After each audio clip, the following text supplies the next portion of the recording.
গোছা গোছা পয়সা উড়ে যাচ্ছে। দেখবেন সব কথা শুনতে লোকের পয়সা দিতে গেলে গায়ে খুব বাজে, বড্ড টাকা।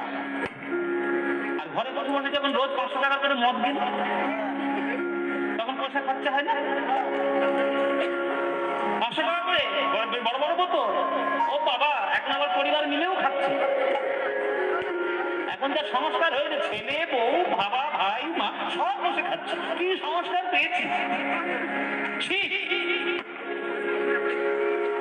ডাক্তাররা পর্যন্ত বলে দিয়েছে যে সোশ্যালি অ্যাকসেপ্টেড পয়জন হচ্ছে আমাদের অ্যালকোহল। আমরা সমাজরা একটা স্ট্যাটাস রূপে মেনে নিয়েছি যে ভালো ভালো মদ্যপান করলে বোধহয় খুব স্ট্যাটাস মেনটেন করা যায়। বিষ খাচ্ছে প্রত্যেক দিন।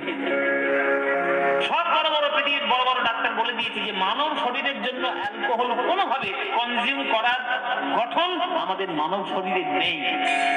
ওই সেটা খেতে গেলে তো পয়সায় বাঁধে না, আর বৃন্দাবন যেতে গেলে তো পয়সায় বাঁধে। যারা নাস্তিক লোক তারা এইসব যুক্তি আপনাদের অনেক দেবে, আর দেওয়ার জন্য বসে আছে ওই ফেসবুক, টিভি, ইউটিউব, নানান জায়গায় কত যুক্তি তর্ক দিচ্ছে বড় বড় পণ্ডিতের। যতই যুক্তি দাও বাবা, বৃন্দাবনের মাটিতে গিয়ে গোপী অনুরাগে যদি একবার সেই মাঠে হা কৃষ্ণ হা রাধারানী বলে একবার যদি বদনে যদি অমৃতে মাখতে পারো, সেই যে প্রেমানন্দ তুমি পাবে, ওই অমৃতের বিন্দু তুমি জীবনে কোনোদিন গ্রহণ করতে পারবে।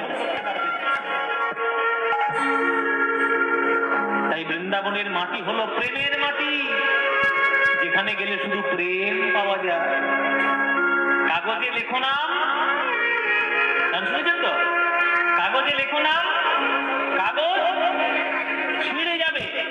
পাথরে লেখো নাম, পাথর হয়ে যাবে।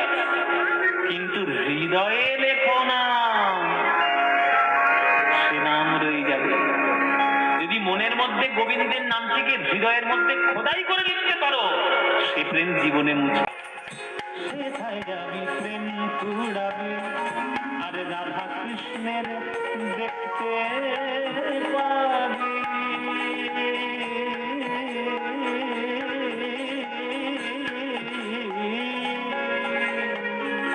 সেখানে যাবি প্রেম কুড়াবে, রাধা কৃষ্ণের দেখতে পাবে।